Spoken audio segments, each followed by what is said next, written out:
नमस्कार आदाब। आइए रूबरू करते हैं सबसे बड़ी सबसे अहम खबर। हम आपको बता दें, उत्तर प्रदेश के अंदर भी अब एआईएमआईएम ने दस्तक देती है। अति महत्वपूर्ण जनपद मुजफ्फरनगर में भव्य जलसे का आयोजन कर विरोधी पार्टियों के अंदर खलबली मचा दी है। मिशन 2024 में अभी वक्त है। 2024 में लोकसभा के चुनाव होने हैं, लेकिन अभी से एआईएमआईएम की लगातार बैठकों का दौर शुरू हो गया है।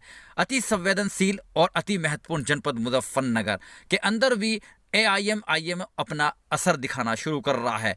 यहाँ पर नगर निकाय चुनाव में भी, पालिका चुनाव के अंदर भी एआईएमआईएम के प्रत्याशी ने अधिक वोटें हासिल कर समीकरण बिगाड़ दिया था और अब जनपद मुजफ्फरनगर की जानसठ के अंदर एक भव्य जलसे का आयोजन किया गया, जहां पर पश्चिमी उत्तर प्रदेश के अध्यक्ष डॉक्टर मेहताब आलम पहुंचे। उन्होंने अपनी नीति बताई, पार्टी की नीति बताई और साफ कर दिया कि 75 वर्षों से मुस्लिम समाज दूसरी पार्टियों को वोट देता आया है और ठगा गया है, लेकिन उसे ना इज्जत मिली ना उसे सुरक्षा मिली है। उन्होंने आह्वान किया कि अब उनकी अपनी पार्टी है, एक एक वोट एआईएमआईएम के खाते में ही जानी चाहिए। इसके साथ साथ यहाँ पर मौलाना इमरान कासमी जो कि जिलाध्यक्ष हैं, उन्होंने भी कहा कि विगत चुनाव में साफ हो गया है कि अब एआईएमआईएम का जनाधार बढ़ रहा है, वोट बढ़ रही है। मेरठ हो, मुजफ्फरनगर हो या दूसरी जगह हो, यहाँ पर वोट प्रतिशत एआईएमआईएम का बढ़ता जा रहा है। आइए आपको सुनवाते हैं। चीफ एडिटर आरिफ शीश मेली से विशेष वार्ता की है, ख़ासतौर से उत्तर प्रदेश के अध्यक्ष, पश्चिम उत्तर प्रदेश के जो एआईएमआईएम के अध्यक्ष हैं डॉक्टर मेहताब चौहान। क्या दावे किए, क्या कहा उन्होंने, सुने उन्हीं की ज़बानी। उत्तर प्रदेश के अंदर आज ऐतिहासिक कस्बा जानसठ, मुजफ्फरनगर का ऐतिहासिक कस्बा जानसठ, दो बड़े आयोजन आपको लगातार लाइव दिखा रहा हूं। देखा अभी अरैन मलिक जो कि राष्ट्रीय महासचिव हैं समाजवादी पार्टी के, क्या कहकर गए हैं जानसठ में। वहीं पर आज पश्चिम उत्तर प्रदेश के जिलाध्यक्ष के साथ पश्चिम उत्तर प्रदेश के अध्यक्ष भी यहाँ पर डॉक्टर मेहताब चौहान पहुंचे हैं। दोनों ने एक दूसरे पर सीधा तंज किया है, सवालों के जवाब दिए हैं। लेकिन आज जो मेहताब चौहान की बात है वो भी हम आपको लाइव थोड़ी देर के बाद दिखाएंगे। लेकिन सबसे पहले जान लेते हैं कि एआईएमआईएम की क्या है उद्देश्य, किस तरह से वो अब इस वोट को एकजुट करने जा रहे हैं। स्वागत है आपका। मेहताब जी, क्या लग रहा है आपको, खास तौर से गठबंधन होगा 2024 में? देखिए, गठबंधन हो ना हो, लेकिन हम लोग चुनाव अगले अपने बूते पे लड़ेंगे। बिल्कुल, हम मजलिस इत्तेहादुल मुस्लिमीन अपने दमखम पे चुनाव। तो क्या आप मानते हैं कि अगर अपने बलबूते पर एआईएमआईएम जीत लड़ता है तो क्या जीत आप सकते हैं उत्तर प्रदेश को? इंशाल्लाह हमें उम्मीद है कि उत्तर प्रदेश की आवाम इस बार लोकसभा के चुनाव में मजलिस इत्तेहादुल मुस्लिमीन के नुमाइंदों को कामयाब करके भेजेगी और मजलिस इत्तेहादुल मुस्लिमीन को मौका देगी। बहुत से लोग वही वाली बात आती है कि आपको वोट कटवा तक कह देते हैं, तो इस बारे में क्या कहना है आपका? देखिए, जीता जा सकता सबूत है। मैं बात करूँ मेरठ की, क्योंकि मेरा गृह जनपद है जी। मेरठ के अंदर अभी नगर निकाय चुनाव हुआ उत्तर प्रदेश के अंदर। उसमें कई सीटों का मैं आपको हवाला देता हूं, जो लोग आज हमें वोट कटवा बता रहे हैं। मैं बात करता हूं मेरठ की। मेरठ में हम लोगों को 1,28,547 वोट मिला। अगर वहां समाजवादी पार्टी का कैंडिडेट ना होता जिसने 1 लाख वोट काटकर भारतीय जनता पार्टी को फ़ायदा पहुंचाया, तो वहां से मेरठ से मजलिस इत्तेहादुल मुस्लिमीन का मेयर होता। इसी तरह से नगर पालिका हसनपुर के अंदर, अमरोहा जिला की हसनपुर नगर पालिका के अंदर, अगर वहां समाजवादी पार्टी का कैंडिडेट ना होता जिसने लगभग 3,000 वोट काटे और लगभग इतनी वोटों से मजलिस इत्तेहादुल मुस्लिमीन का कैंडिडेट वहाँ चुनाव हारा, तो वहाँ मजलिस इत्तेहादुल मुस्लिमीन का कैंडिडेट कामयाब। ऐसी ही 10 सीटें हैं जहाँ Samajwadi party, Bahujan Samaj party vote कटवा साबित हुई, जहाँ सपा बसपा ने सीधा फ़ायदा भारतीय जनता पार्टी को पहुंचाया। तो आप लोग इससे खुद आइडिया लगा लीजिए कि वोट कटवा। 75 साल आपने बात कही है कि मुस्लिम वोट करता आ रहा है, खास तौर से 3 पार्टियों को आपने निशाना भी बनाया है। तो क्या पैगाम दे रहे हैं, सीधा क्या कहना चाह रहे हैं आप? विशेष समुदाय के लिए या सभी के लिए आप कहना चाह रहे हैं ये बात? देखिए, सभी के लिए है ये। 75 सालों से हम लोग वोट कर रहे हैं।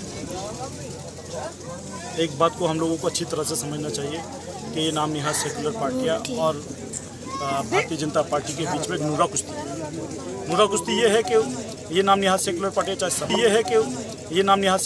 चाहे सपा हो, बसपा हो, लोकदल है, कांग्रेस है, ये लोग क्या करते हैं, ये मुसलमानों को भाजपा का डर दिखा करके बोल देते हैं और भारतीय जनता पार्टी क्या करती है, हिंदू भाइयों को मुसलमानों का डर दिखा करके वोट लेती है। तो इन पार्टियों के बीच में नूरा कुश्ती चल रही है। 75 साल से इन पार्टियों के बीच में यही चल रहा है, कभी कोई विकास की बात नहीं होती, कोई मुद्दे की बात नहीं होती। और जो भी पार्टी हुकूमत में रही, चाहे वो कांग्रेस की रही, सपा रही, बसपा रही, जुल्म और ज़्यादती सबसे ज़्यादा मुसलमानों के साथ हुआ। 75 साल से वोट देने के बाद सबसे ज़्यादा नाइंसाफ़ी अगर किसी के साथ हुई तो वो मुसलमानों के साथ हुई।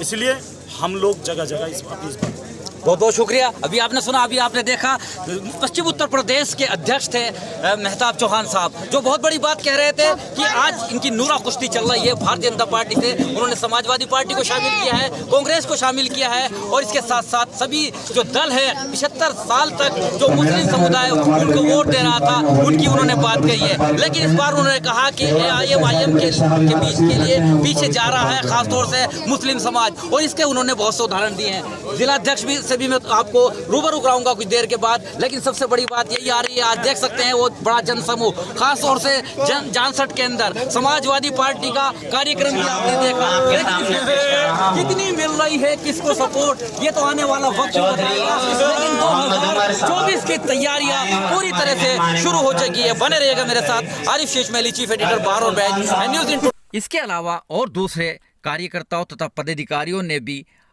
साफ जोश जताते हुए और जोश दिखाते हुए कर दिया है कि आने वाला वक्त अब पतंग है, आने वाले चुनाव में पतंग ही उड़ेगी और AIM-IM पार्टी की जीत होगी। इस दौरान क्या कहा, सुने उन्हीं की ज़बानी। तो मेरे साथ सीधा जुड़ रहा है, क्या नाम है आपका? मोहम्मद असलम काज़मी। जी जी, कैसे देख रहे हो, क्या एकजुट हो रहा है मुसलमान? नहीं, बिल्कुल एकजुट हो रहा है। अब से पहले जो क्या नाम हमारे अंदर फूट डालने का काम को दीगर पार्टियों ने किया था, अब उन तमाम बातों को भूल करके तमाम मुसलमान जो है, बल्कि मुसलमान नहीं, हमारा पूरा इलाका मीरापुर विधानसभा एक होने के काम को कर रहे हैं, और हम पूरे कार्यकर्ता तमाम हजरात इसमें मिले हुए हैं। गुलबहार मलिक साहब जो कि चुनाव भी लड़े थे, मेरे साथ सीधे जुड़ रहे हैं। आपने तो चुनाव लड़ा है, क्या रहा, क्या कमी रह गई थी? नहीं, कमी कुछ नहीं रही अल्हम्दुलिल्लाह।